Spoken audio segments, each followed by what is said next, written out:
Su palabra en mí es la espada que atraviesa hasta el alma. Su palabra en mí es la luz que alumbra mi camino. Tomemos nuestras Biblias, hermanos. Vamos a ver algunos pasajes, tanto del Antiguo como del Nuevo Testamento. Recordando tantas cosas que han pasado en la historia, hay una operación en la Segunda Guerra Mundial que quiero compartirles a modo de introducción. Y al finalizar casi la Segunda Guerra Mundial, entre fines de abril y mayo de 1945, pasó algo muy interesante en Europa. Resulta que los nazis, Alemania, había bloqueado los alimentos y el combustible en lo que se conocía como Holanda, los Países Bajos. Entonces esta población estaba atravesando una situación de hambre terrible. No tenían acceso a los alimentos, no tenían acceso al combustible, no se podían movilizar, estaban muriendo en muchos casos por falta de comida. Entonces nos ponemos a pensar muchas veces en estas cosas, hermanos, y debemos dar gracias, ¿no? Porque a pesar de todo lo que vivimos, de la situación en la que podamos estar, sabemos que tenemos la provisión del Señor.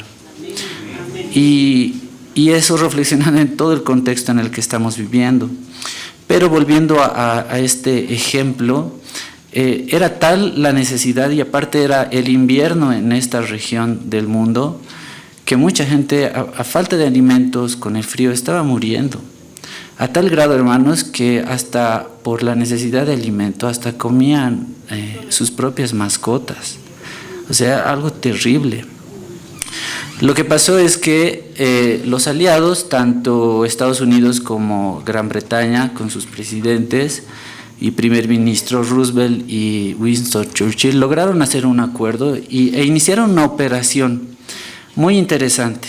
Tomaron aviones británicos que podían pasar a muy baja altura, lograron negociar con los alemanes para que aviones puedan volar muy bajito y enviar comida a este pueblo. Lograron enviar 10,000 millones de toneladas para toda esta población. Algo que fue muy difícil, tuvo muchos otros componentes, pero lograron así salvar a mucha gente con comida que caía de los aviones. Pero lo interesante de esto es que la operación la denominaron los británicos la Operación Maná, en referencia a que el alimento literalmente caía del cielo, ¿no? Entonces muchas personas, miles de personas, millones fueron salvadas gracias a esto, lograron sobrevivir. Pero hermanos, cuando pensamos en que ese alimento logró salvarlos, en la Biblia, quiero compartirles hoy acerca de eso, hay un alimento espiritual que es mucho más importante. Entonces, recordando en primera instancia, vamos a ver lo que había pasado con el pueblo judío, el pueblo hebreo, al salir de Egipto, justamente con esto de el maná. Para esto quiero que vayamos a Éxodo capítulo 15, por favor. Vamos a leer los versículos 1 al 4 inicialmente.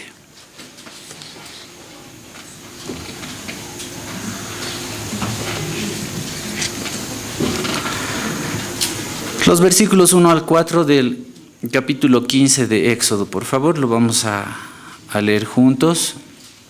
Vamos a recordar para saber y recordar un poquito muy bien qué es lo que estaba pasando en aquella ocasión. El pueblo hebreo estaba con regocijo y júbilo porque habían logrado pasar el Mar Rojo, habían dejado la esclavitud en Egipto, entonces estaban alabando al Señor. Y vamos a recordar estos pasajes que seguramente hasta en alguna alabanza lo hemos escuchado. Leemos juntos los versículos 1 al 4, por favor. 2 y 3. Entonces cantó Moisés y los hijos de Israel este cántico a Jehová y dijeron: cantaré yo a Jehová porque se ha magnificado grandemente. Ha echado en el mar al caballo y al jinete. Jehová es mi fortaleza y mi cántico. Este es mi Dios, y yo lo alabaré, Dios de mi Padre. Jehová es varón de guerra. El versículo 4, echó en el mar.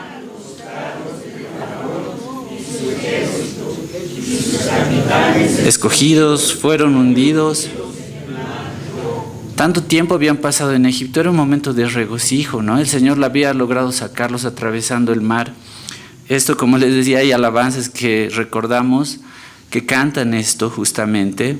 Pero este pueblo estaba saliendo y estaban felices, estaban alegres. Lo que pasa después, ya lo vamos a ver en el capítulo 16, en los versículos 22 al 25, vayamos un poquito más adelante.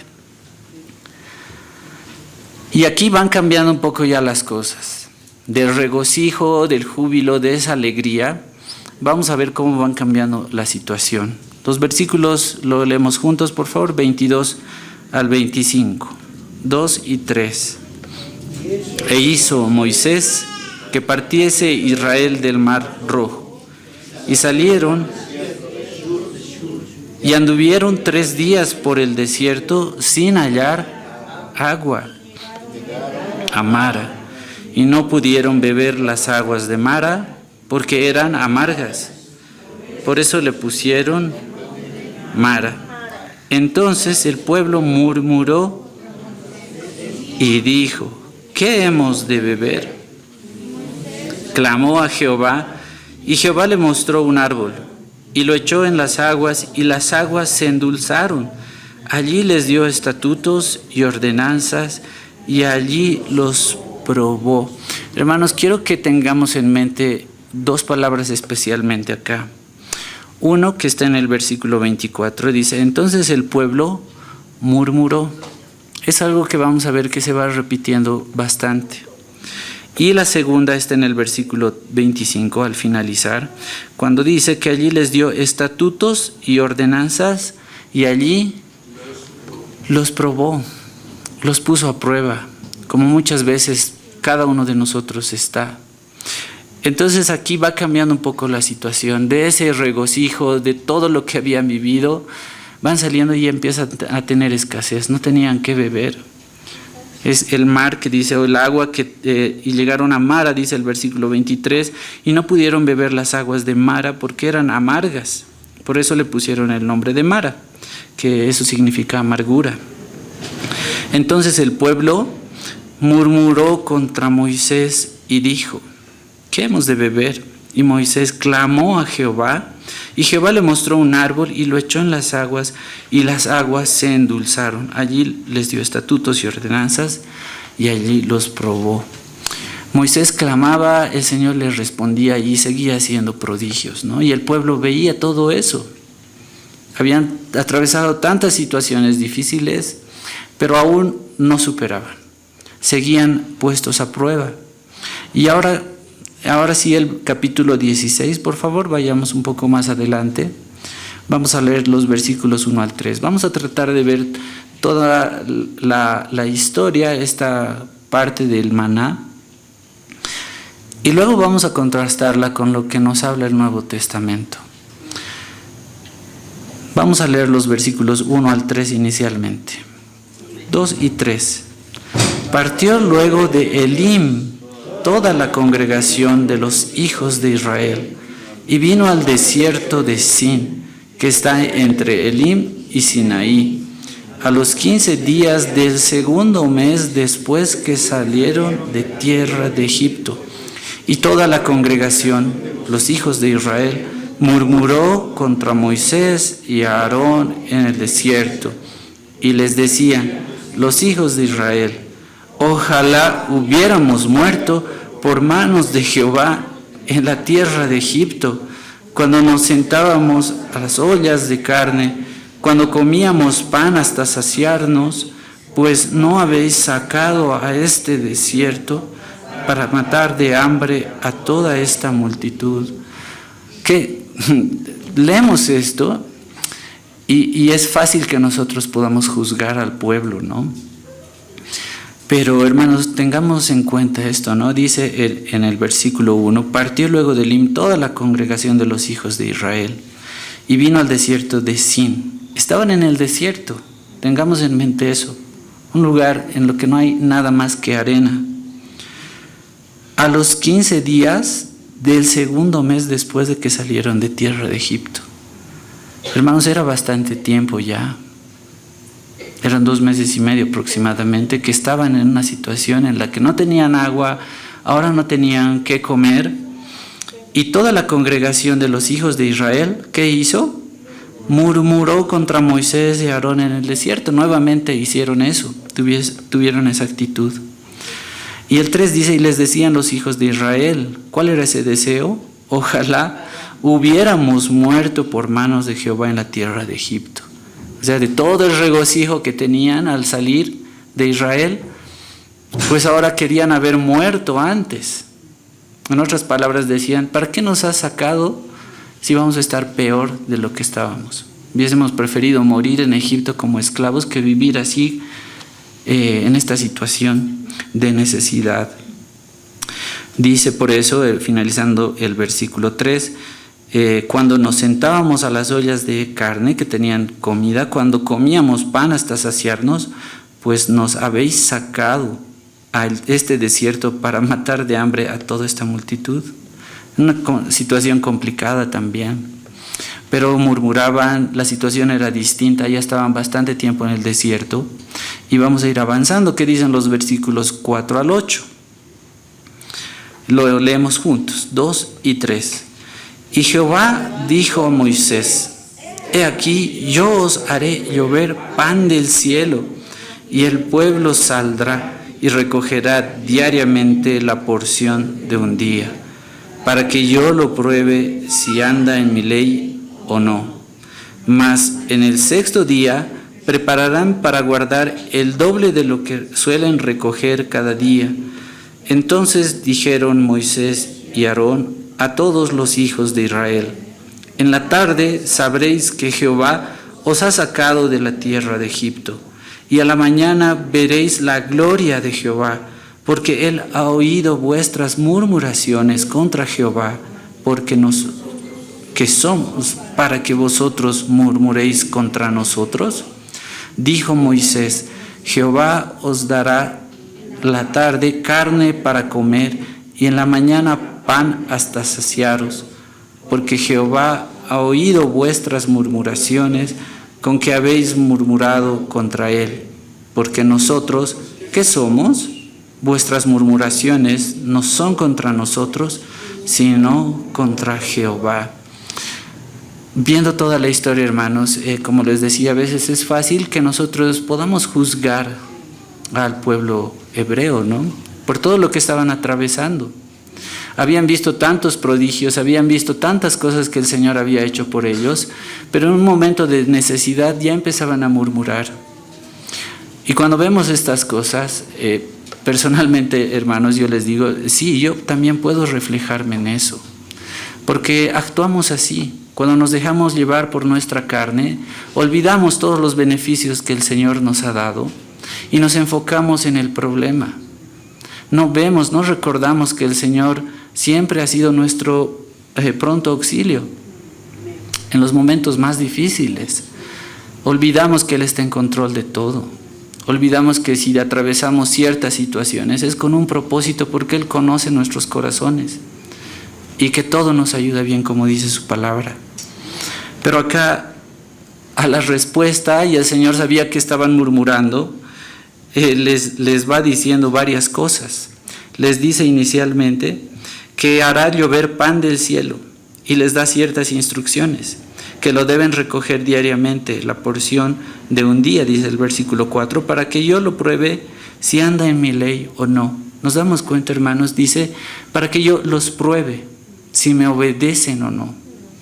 Las pruebas son para eso también en nuestras vidas, para que nosotros aprendamos a confiar en el Señor plenamente y sin dudar, aunque las circunstancias parezcan totalmente distintas, sabemos que con el Señor estamos seguros. Pero hay un propósito ahí. En el verso 5 dice, mas en el 6º día prepararán para guardar el doble de lo que suelen recoger cada día. Parece algo difícil de creer, ¿no? Que te den instrucciones así, que quieres hacerlo cada día, y vamos a ver algunos detalles más adelante. El 7 dice: y a la mañana veréis la gloria de Jehová, porque él ha oído vuestras murmuraciones contra Jehová, porque nosotros, ¿qué somos para que vosotros murmuréis contra nosotros?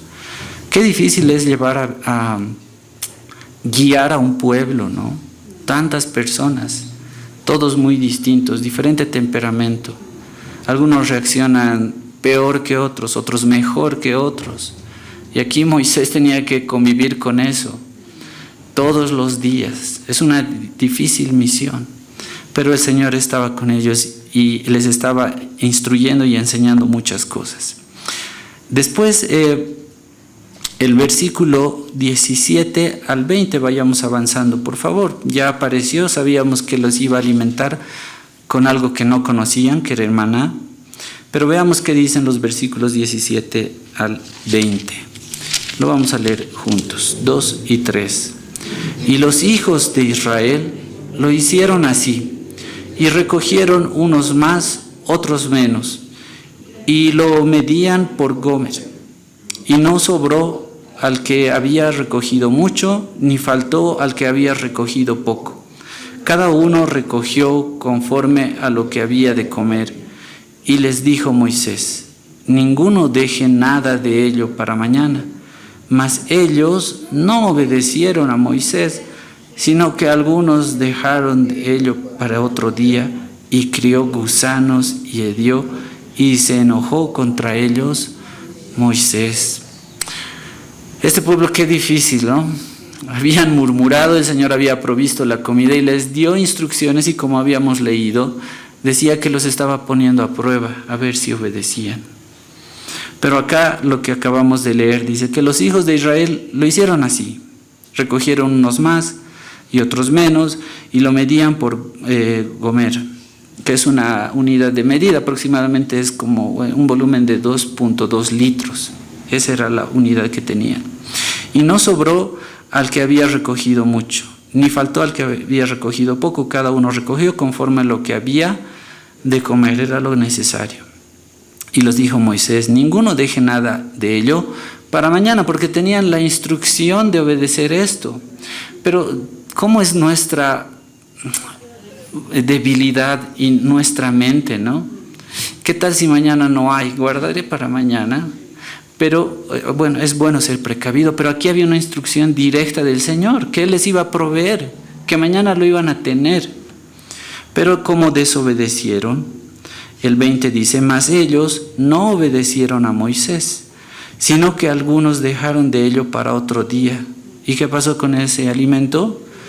Creó gusanos y hedió, y se enojó contra ellos Moisés. Qué complicada la situación. Habían peticiones, pero ellos no obedecían. Siempre ahí interviene la carne también, ¿no? Confiamos mucho más en nosotros mismos que en la provisión del Señor. Y es bueno aprender de estos ejemplos para descansar en el Señor. No es dejarnos ni no ser precavidos, sino que si el Señor dice algo es que debemos confiar en Él. Ese es el mensaje que tiene esta instrucción. Pero sigamos viendo qué dice más adelante. Vamos hasta el versículo 29 y lo vamos a leer hasta el 31. Porque Moisés se había enojado.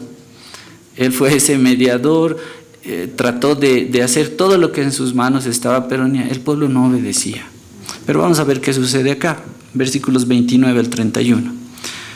2 y 3. Mirad que Jehová os dio el día de reposo, y por eso en el sexto día os da pan para 2 días.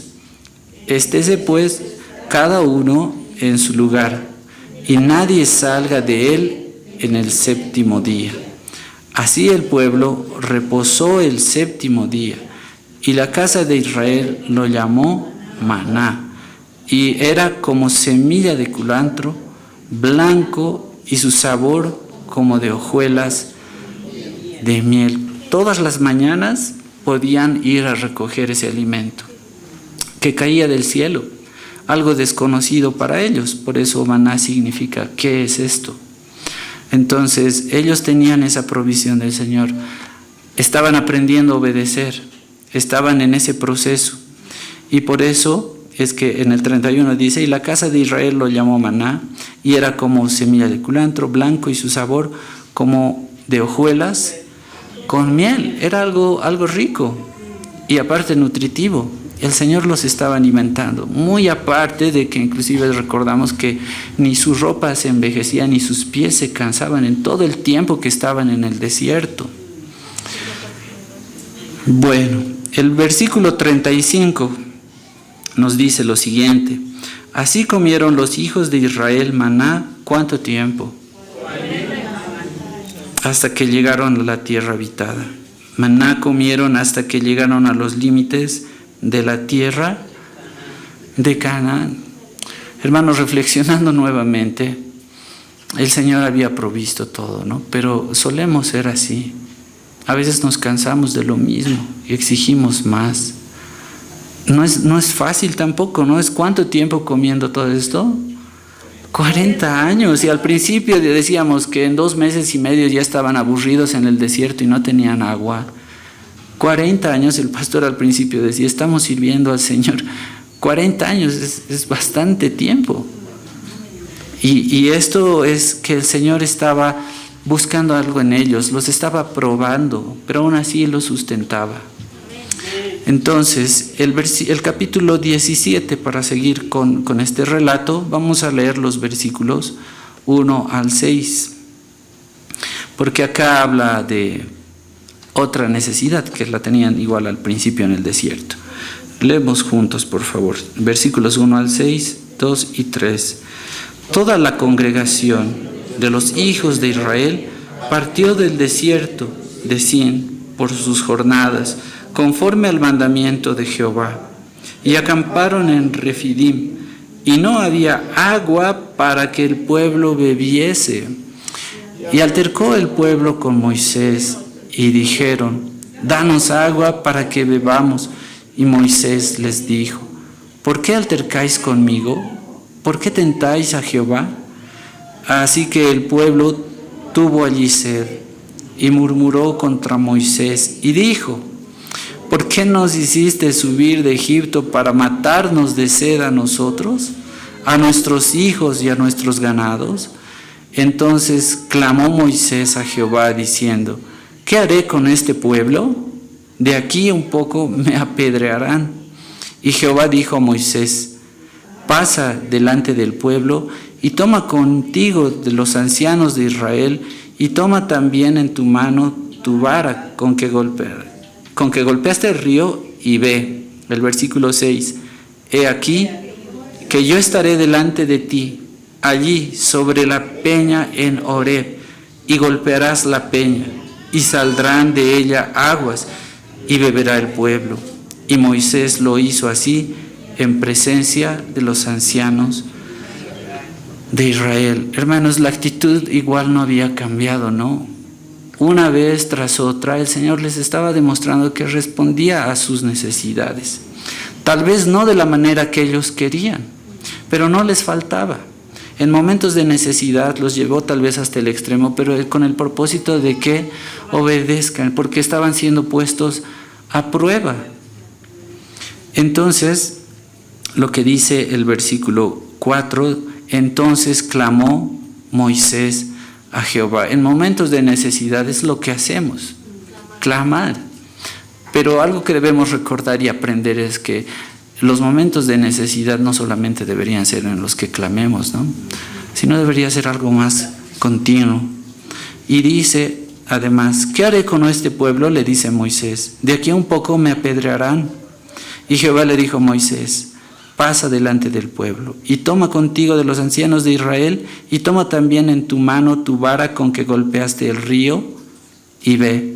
Qué importante esto de Moisés. Había atravesado igual tantas cosas, tantas situaciones difíciles. Sentía que hasta tal vez lo podían matar, ¿no? Por eso dice, me van a apedrear.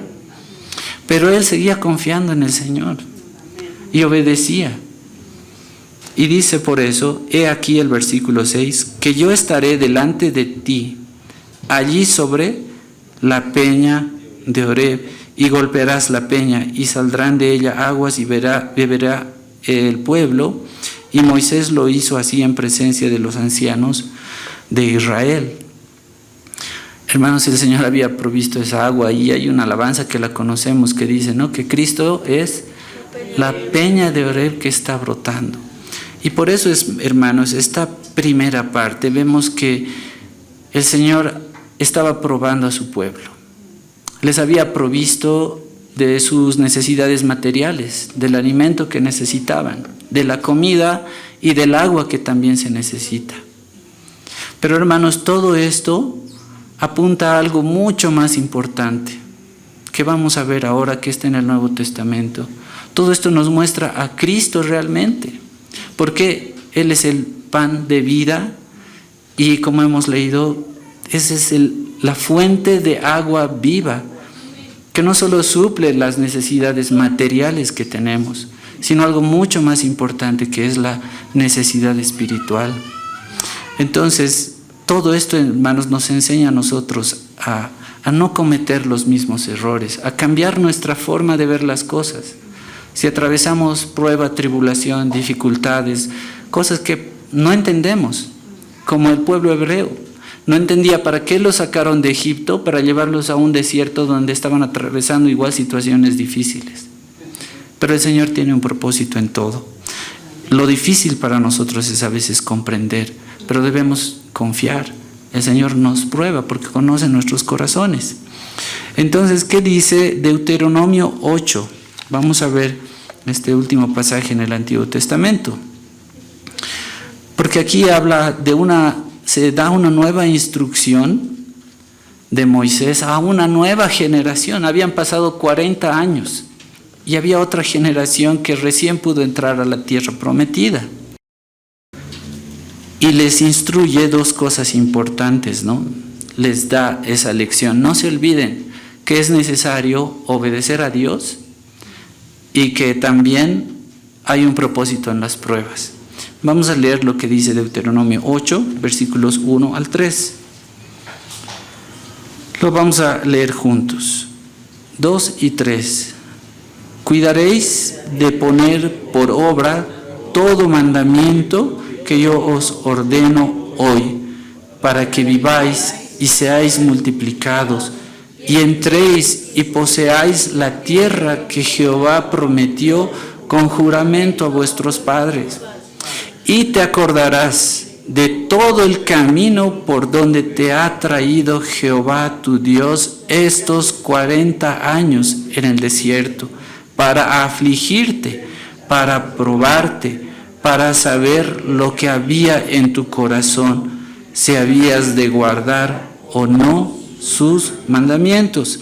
Y te afligió y te hizo tener hambre y te sustentó con maná, comida que no conocías tú ni tus padres la habían conocido, para hacerte saber que no solo de pan vivirá el hombre, mas de todo lo que sale de la boca de Jehová vivirá el hombre. Hermanos, qué grandes lecciones. Las pruebas a veces en nuestras vidas, no sé cuánto tiempo duran. Tal vez son semanas, meses, años. No lo sabemos. En este caso fueron 40 años de prueba, pero tenían un propósito. Y dice porque el Señor quería probar lo que había en sus corazones. Pero a pesar de eso, te acordarás, dice el versículo 2, de todo el camino por donde te ha traído Jehová tu Dios. No te olvides de todas esas cosas, aprende la lección. De todos estos 40 años en el desierto, ¿para qué? El propósito: para afligirte, para probarte, para saber lo que había en tu corazón, si habías de guardar o no sus mandamientos. Es para saber si confiamos o no en el Señor. Si simplemente es de boca o realmente lo vivimos así. Y te afligió y te hizo tener hambre. No es que el Señor se había olvidado de ellos, había ese propósito. Te hizo tener hambre y te sustentó con maná, comida que no conocías tú, ni tus padres la habían conocido, para hacerte saber que no solo de pan vivirá el hombre, mas de todo lo que sale de la boca de Jehová vivirá el hombre. Está apuntando a algo mucho más importante. La provisión del Señor es verdad, es real, lo hace en nuestras vidas. Pero hay una necesidad mucho más grande que el alimento físico, es el alimento espiritual. Por eso es que, hermanos, recién se ha recordado, ¿no?, lo que se denomina la Semana Santa, y se recuerdan muchas cosas que hizo Jesús. Y vamos a ver un poquito ahora de lo que había pasado cuando estaba con sus discípulos. Vayamos por favor a Juan, al Evangelio de Juan, al capítulo 6.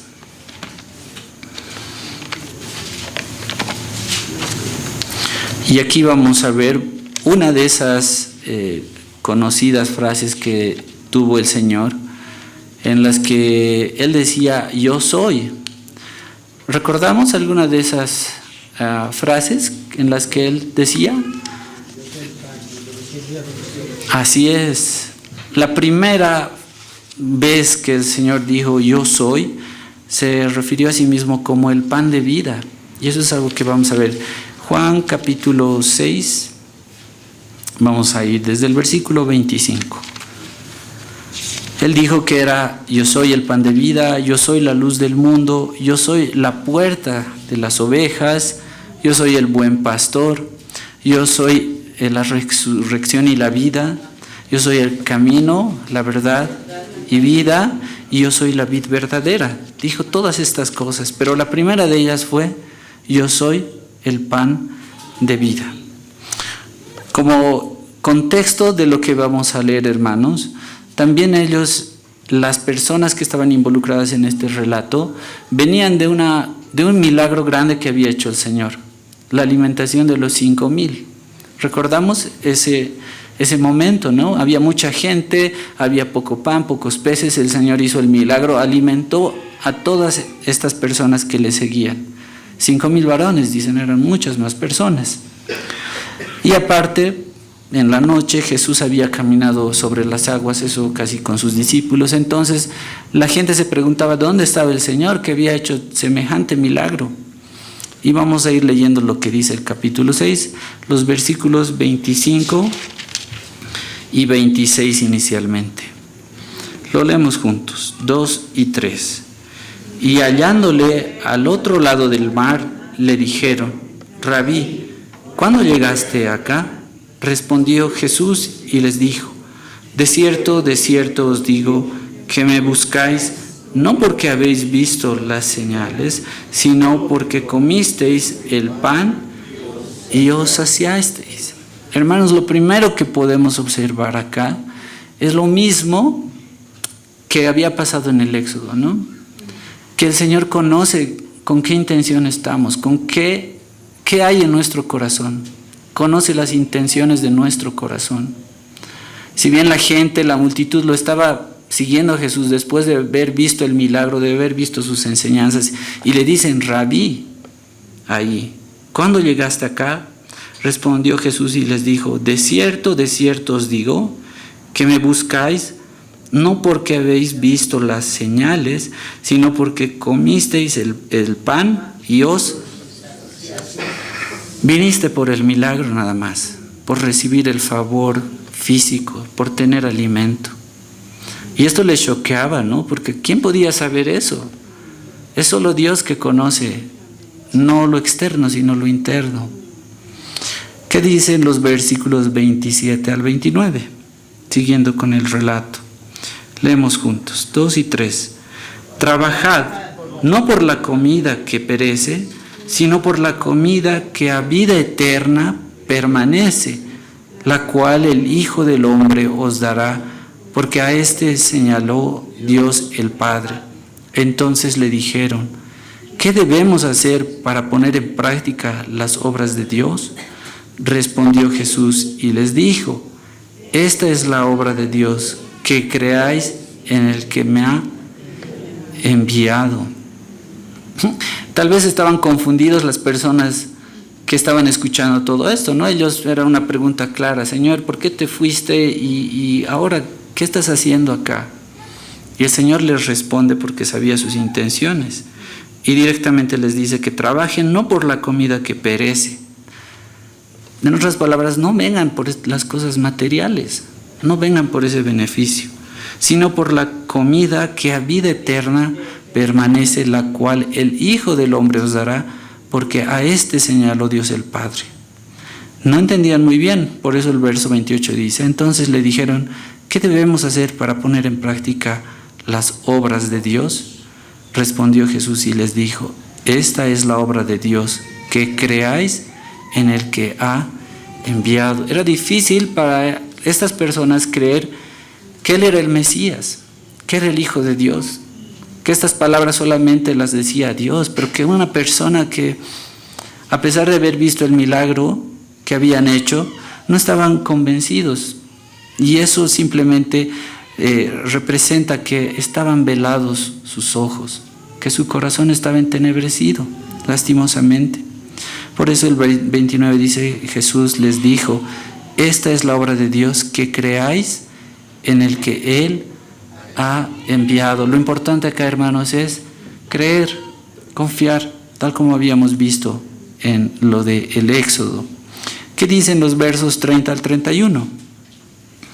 2 y 3. Le dijeron entonces: ¿qué señal pues haces tú para que veamos y te creamos? ¿Qué obra haces? Nuestros padres comieron el maná en el desierto. Como está escrito: pan del cielo les dio de comer. Hermanos, no solamente para ellos les fue suficiente ver la alimentación de los 5,000. Al parecer, este milagro parecía insignificante para ellos y resaltaban lo que había pasado con Moisés en el desierto, y por eso se lo recuerdan ahí, en el 31. Nuestros padres comieron el maná en el desierto, como está escrito: pan del cielo les dio de comer. Pero en el 30, dice: le dijeron entonces: ¿qué señal pues haces tú? Acababan de ver su milagro día anterior, pero le dicen: ¿qué señal haces tú para que veamos y te creamos? ¿Qué obra haces? Hay dureza en el corazón, hay dureza en el corazón. Pero continuamos con este relato, los versículos 32 al 34. Aquí vamos a ver que Cristo es justamente esa respuesta. Y aquí ya les da algo más directo. Leemos, por favor, versos 32 al 34. 2 y 3. Y Jesús les dijo: de cierto os digo, no os dio Moisés el pan del cielo, mas mi Padre os da el verdadero pan del cielo, porque el pan de Dios es aquel que descendió del cielo y da vida al mundo. Le dijeron: Señor, danos siempre este pan. Jesús les estaba explicando y les estaba enseñando el verdadero propósito. Jesús les dijo, dice el verso 22, de cierto os digo, no os dio Moisés. O sea, cambien y tengan la visión de Dios realmente de las cosas. No os dio Moisés el pan del cielo. ¿Quién fue? Mas mi Padre os da el verdadero pan del cielo, porque el pan de Dios es aquel que descendió del cielo y da vida al mundo. Se refería a Él mismo. Él es el pan de vida. Por eso le dijeron, el 34, Señor, danos siempre este pan. ¿Saben? Esta respuesta, hermanos, demuestra que ellos seguían pensando en un pan material, un pan físico. No estaban comprendiendo todavía. ¿Qué dicen los dos versículos siguientes, 35 y 36? Vamos a leer juntos. 2 y 3. Jesús les dijo: yo soy el pan de vida. El que viene nunca tendrá hambre, y el que en mí cree no tendrá sed jamás. Mas os he dicho que aunque me habéis visto, no creéis. Por eso antes se les decía que lo que deben hacer es creer lo que estaba en el versículo 29. En el versículo 29 dice: respondió Jesús y les dijo: esta es la obra de Dios, que creáis en el que Él ha enviado. Es importante eso, confiar en el Señor, creer realmente. En Egipto tuvieron un pan perecedero. ¿Recuerdan que si guardaban para el día siguiente, qué pasaba con ese pan? Se desperdiciaba, se echaba a perder. Pero Cristo es el pan de vida eterna. Y también les dice ahí, tampoco tendrán sed. Estas dos necesidades que Dios había provisto al pueblo en el desierto, acá representan algo mucho más importante. El 35 nuevamente dice, Jesús les dijo, yo soy. Y esta declaración, hermanos, el yo soy, para algunos debe ser muy familiar. En hebreo, en latín también es ego, ¿no? Estamos familiarizados. Ego es yo soy. Pero en las declaraciones de Jesús unía dos palabras, era ego e mí. Estaba haciendo un énfasis en que Él es Dios mismo. Yo soy. Dice, yo soy el pan de vida, no un pan que perece. El que viene a mí nunca tendrá hambre, y el que en mí cree no tendrá sed jamás. Mas os he dicho que aunque me habéis visto, no creéis. Entonces, hermanos, aquí hay algo también que habla acerca de la soberanía de Dios, ¿no? Está hablando de quienes verdaderamente igual son sus hijos. Por eso es que vamos a leer los versículos 37 al 40. Y aquí está hablando de dos cosas importantes, que es la soberanía de Dios y también de la responsabilidad del hombre. Leamos por favor los versículos 37 al 40. 2 y 3. Todo lo que el Padre me da, vendrá a mí, y al que en mí viene, no le echo fuera, porque he descendido del cielo, no para hacer mi voluntad, sino la voluntad del que me envió. Y esta es la voluntad del Padre, el que me envió, que todo lo que me diere, no pierda yo nada, sino que lo resucite en el día postrero. Y esta es la voluntad del que me ha enviado, que todo aquel que va al Hijo y cree en Él, tenga vida eterna, y yo lo resucitaré en el día postrero. Hermanos, esta era la gran verdad, la gran enseñanza. Todo lo que habíamos visto del Éxodo apuntaba realmente a Cristo, a que si bien hay una provisión material que el Señor nos da, como fue con el pueblo hebreo, con el maná, pero hay un alimento espiritual que es la verdadera necesidad.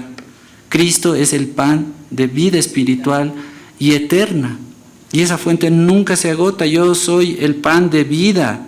El que a mí viene nunca tendrá hambre, y el que en mí cree no tendrá sed jamás. Mas os he dicho que aunque me habéis visto, no creéis. Todo lo que el Padre me da, vendrá a mí, y el que a mí viene, no le echo fuera, porque he descendido del cielo. Él se estaba presentando que soy Dios mismo hecho carne. He descendido del cielo no para hacer mi voluntad, sino la voluntad del que me envió. Y esta es la voluntad del Padre, el que me envió, que de todo lo que me diere, ahí está la soberanía de Dios, no pierda yo nada, sino que lo resucite en el día postrero. Y esta es la voluntad del que me ha enviado, que todo aquel que ve al Hijo y cree en Él, ahí está la responsabilidad del hombre. Dos cosas que en nuestra mente a veces son un poco difíciles de asimilar, pero el Señor lo tiene ahí todo resuelto, y nosotros creemos no por mérito nuestro, sino porque es el puro afecto de su voluntad. Esta es la voluntad del que me ha enviado, que todo aquel que ve al Hijo y cree en Él tenga vida eterna, y yo le resucitaré en el día postrero. Hermanos, estas palabras son realmente de vida, son palabras de vida eterna, y el Señor es eso, es nuestro pan de vida eterna, es el pan, la vida espiritual que necesitamos. Y para ya ir finalizando, hermanos, quiero que leamos los versículos 47 al 51, porque esta era la gran enseñanza que tenía toda esta instrucción. Siempre me ha sorprendido, hermanos, lo que a lo largo del tiempo, tantos años, tantas generaciones, pero Dios va obrando de una manera. Muchos tal vez no alcanzaron a ver muchas cosas, pero en el tiempo del Señor se cumplieron muchas cosas. Cuando Juan el Bautista estaba viendo a Jesús antes de bautizarlo, ¿qué palabras decía? Este es el Cordero de Dios que quita el pecado del mundo. Y esas palabras de verdad, hermanos, a mí me impactan porque tantos años habían pasado, pero el Señor estaba cumpliendo su obra. Y al decir esas palabras, Juan el Bautista estaba viendo el cumplimiento perfecto de lo que Dios había prometido desde los profetas. Y Él era el Cordero de Dios. En Él se estaban cumpliendo todas esas profecías. Lo mismo pasa acá. Esa enseñanza de tantos años atrás en Egipto se estaba cumpliendo en Cristo, que Él es el verdadero pan de vida. ¿Y qué dicen los versículos 47 al 51? Lo leemos juntos. 2 y 3. De cierto os digo, el que cree en mí tiene vida eterna. Yo soy el pan de vida. Vuestros padres comieron el maná en el desierto y murieron. Este es el pan que desciende del cielo para que el que de él come no muera. Yo soy el pan vivo que descendió del cielo. Si alguno comiere de este pan, vivirá para siempre. Y el pan que yo daré es mi carne, la cual yo daré por la vida del mundo. Hermanos, les estaba anunciando su muerte, ¿no? Hay muchos otros detalles, habla de su carne, de su sangre, pero estaba apuntando a que Él iba a hacer ese sacrificio perfecto. Qué privilegio tenemos nosotros, hermanos, de poder ver estas cosas y creer en el Señor. Como dice, y para finalizar nuevamente vamos a leerlo, estos pasajes, el versículo 47 hasta el 51 dice que de cierto os digo, el que cree en mí tiene vida eterna, no hay otra cosa más que hacer, es fe, es creer en el Señor. Yo soy el pan de vida. Vuestros padres comieron el maná en el desierto y murieron. Este es el pan que desciende del cielo, para que el que de él come no muera. Yo soy el pan vivo que descendió del cielo. Si alguno comiere de este pan, vivirá para siempre. Y el pan que yo daré es mi carne, la cual yo daré por la vida del mundo. Por eso dice su palabra también que de tal manera nos ha amado que ha entregado a su Hijo unigénito, ¿no? Para que todo aquel que en Él cree no se pierda, mas tenga vida eterna. Esa es la gran enseñanza y las palabras que nos reconfortan, porque entendemos que si atravesamos tribulaciones es con un propósito. No lo han entendido inicialmente esa generación del pueblo hebreo, pero ese era el propósito de Dios, probar sus corazones, saber si confiamos en Dios. Pero lo más importante es que nosotros hemos creído en Él, ese pan de vida que nos da lo que dice justamente aquí. Yo soy el pan vivo que descendió del cielo. Si alguno comiere de este pan, vivirá para siempre. Tenemos la vida eterna. Y todas las cosas que atravesamos aquí son pasajeras. Son pasajeras. Nos da otra visión y nos recuerda que no es en nuestros méritos, que es por Él es nuestro sustituto y que el Señor por amor ha entregado a su Hijo para pagar por nuestros pecados. Vamos a agradecer al Señor. Su palabra en mí es la espada que atraviesa hasta el alma. Su palabra en mí es la luz que alumbra mi camino.